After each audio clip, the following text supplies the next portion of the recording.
magandang umaga, magandang tanghali, magandang gabi sa'yo kung anong oras mo man tong pinapanood tong video ko na to. Okay, so may topic na naman tayo today. Itong video na to, ginawa ko para dun sa mga hindi pa nakakaalam ulit. Kung alam mo na to, edi okay. Pero kung hindi mo pa alam tong bagay na to, manood ka hanggang dulo, okay? Para maintindihan mo.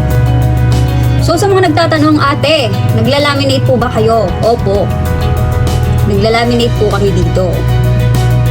Pero, bago ang lahat, gusto ko lang sabihin na it takes time po, ha? Hindi yung pagpunta nyo dito, palaminate po, pagkasaksak po, laminate agad, hindi ganun. So yung machine na ginagamit pang laminate, pinapainit pa yon. Ano? Maglalaan tayo ng oras at may pagdadaan ng proseso lahat, okay? Kaya huwag kang nagmamadali. Okay. So, asahan mo na kahit saan ka pumunta at magpapalaminate ka, maglalaan ka ng oras para maghintay. Kasi, may prosesong pagdadaanan. Hindi siya madalian. Okay. So, sa mga gusto pong magpalaminate, asahan nyo na po na kailangan nyo maglaan ng konting pasensya. Kasi hindi ko naman hawak yung oras na painitin yung laminating machine para malaminate natin yung ipapalaminate ninyo. So maghihintay at maghihintay talaga tayo. Hindi lang ikaw, pati po ako. So may mga prosesong pagdadaanan at ipapakita ko sa inyo dito kung bakit medyo may katagalan kapag naglalaminate kami dito. So ayun, pagdating sa lamination, may dalawang klase po ako dito. Meron yung mura, yun yung manipis. Meron naman yung makapal, yun yung mahal. Okay? So syempre hindi nyo na mako-compare dahil hindi nyo nakahawakan. Ito sila. Ito yung tinatawag na laminating film. Okay? Para lang alam nyo po. Sa mga hindi pa nakakaalam. Okay? And then, ipapakita ko sa inyo kung paano mag-laminate.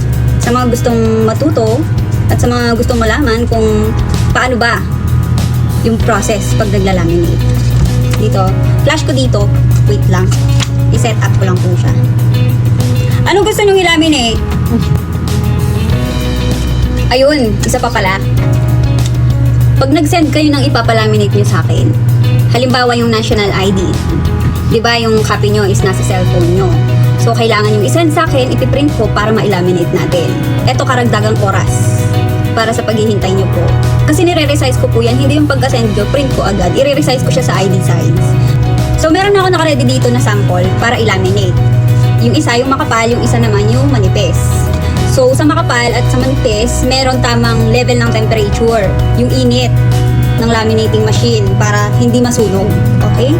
So, painit natin. Ito yun, lagay ko dito. Painit natin. Okay, so ganito yung process pag magla-laminate na. I-on muna natin yung laminating machine. Okay. Hot ang gagamitin natin. So, ito nakikita nyo yung red na to, ito yung power, para lang alam nyo na naka-on na siya. And then, may tamang level ng init or yung temperature. Depende sa micron.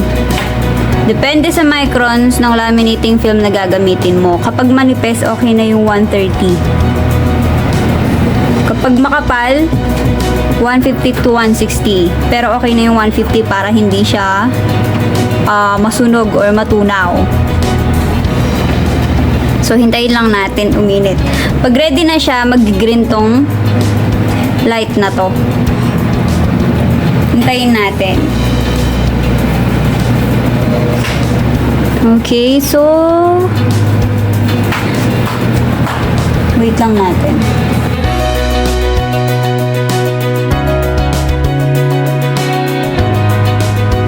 Bali, ang unahin natin ngayon is yung manipis. Okay? Okay, so habang nagla-laminate, okay, so habang pinoproseso pa natin yung mga dapat i-process. Ako na nag-search para sa inyo kasi hindi nyo naman bibigyan ng panahon tong mga bagay na ganito, hindi ba? Kasi pag pumunta kayo dito, itatanong nyo na lang kung pwede bang i-laminate to, ganito, ganyan. So, eto, nag-search na lang ako para sa inyo. So, habang hinihintay natin malaminate yung ID na yan. So, ito yung mga mga pwedeng i-laminate. Okay? Sa mga opisina, like ID cards, legal documents, brochures, certificates, flyers, business cards, diplomas, presentations, and display signs. At iba pa na mga pwedeng i-laminate. Okay?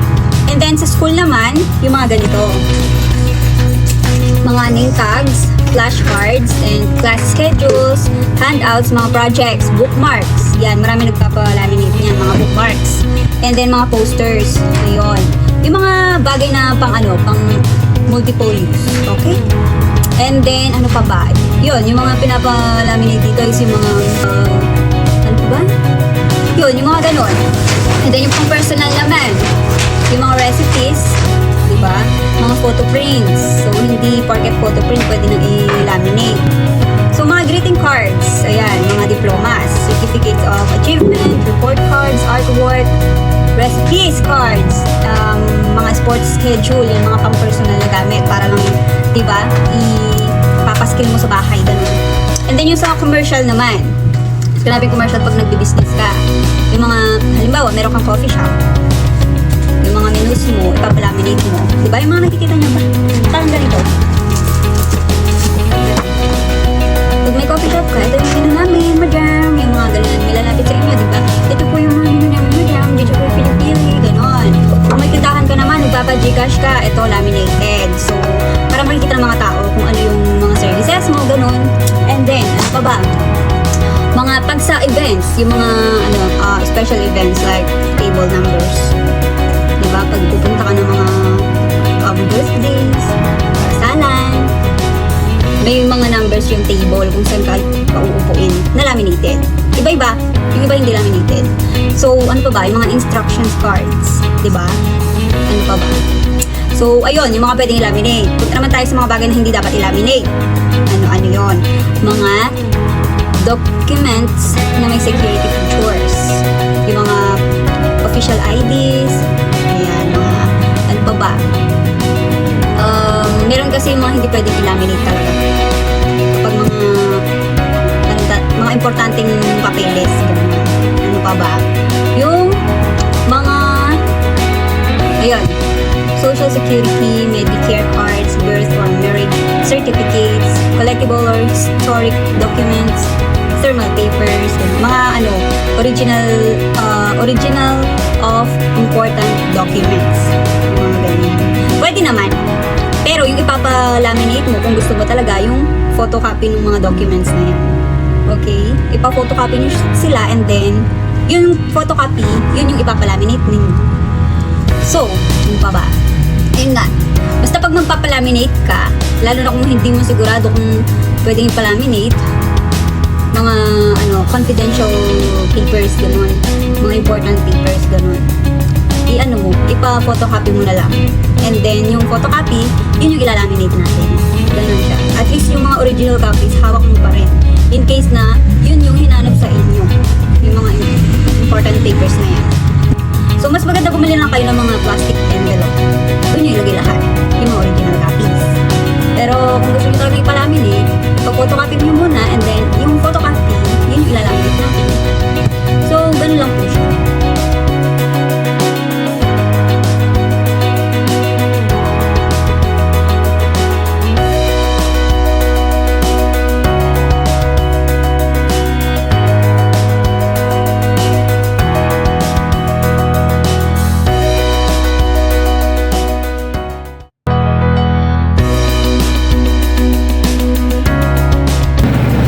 Okay, so pag nag-green na siya, pag nag-green na siya, ibig sabihin, pwede na natin siyang gamitin. Pwede na natin isa lang yung ID. Luto na natin. Okay.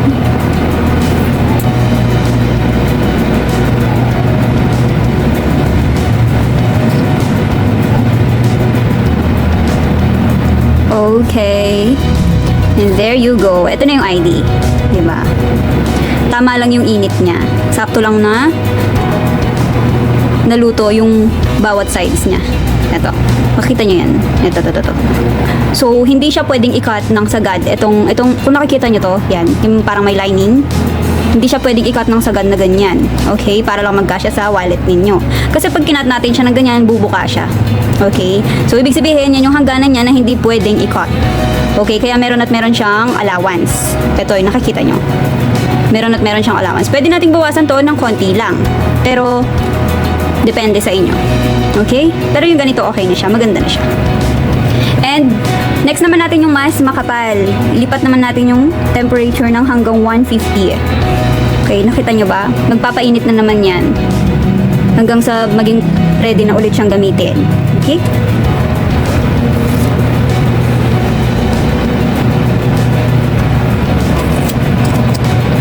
So, okay na yung ID natin. Meron na tayong back-to-back.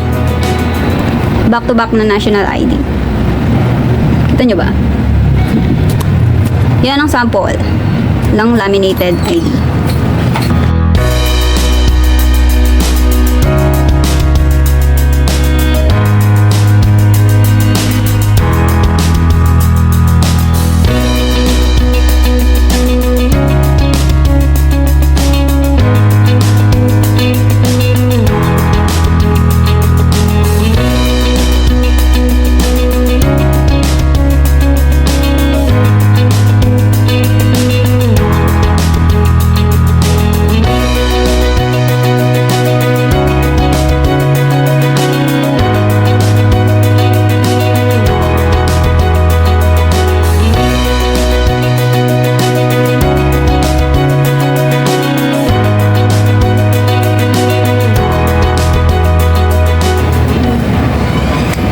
Okay, so nag-green na siya.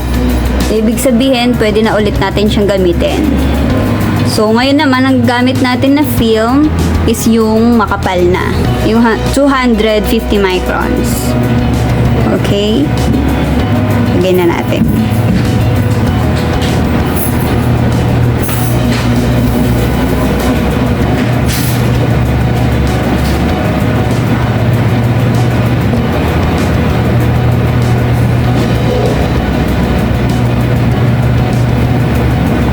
Okay na siya. Diba? So, pag ganyan, ikakat ko na lang yung bawat sides niya. Okay? So, wait lang, cut natin. So, pag ganito, kita nyo ba? Perfect na, diba? Pero ako kasi, inuulit ko siyang isa lang ulit or i-cook or i-laminate ulit para mas dikit na dikit. Okay? Wait lang, ulitin natin. So, kapag uulitin mo, pwede mo nang babaan. Kahit from 150, gawin na lang natin 140. Okay? So, game.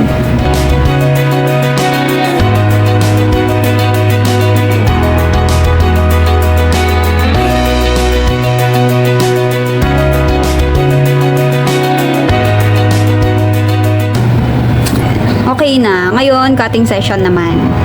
After natin dito. So, pag sa pagkakat naman, ginagamitan ko siya ng heavy duty na cutter. Ganito siya.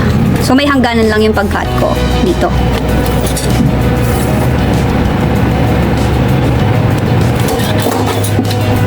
Ganyan siya.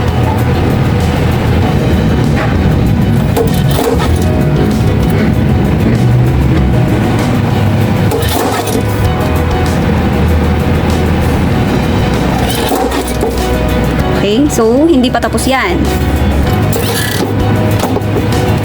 Hindi pa tapos yan. Kung nakikita nyo to, yung bawat sulok niya, matalim, di ba? So, meron tayong corner cutter. Sa iba, may bayad daw to, pero sa amin, free na lang to. Kumbaga, parang pakonsuelo na lang namin sa inyo. Ganyan siya. Ito yung corner cutter. Ganyan siya. Okay? Kita nyo ba? Nakat na yung corner na.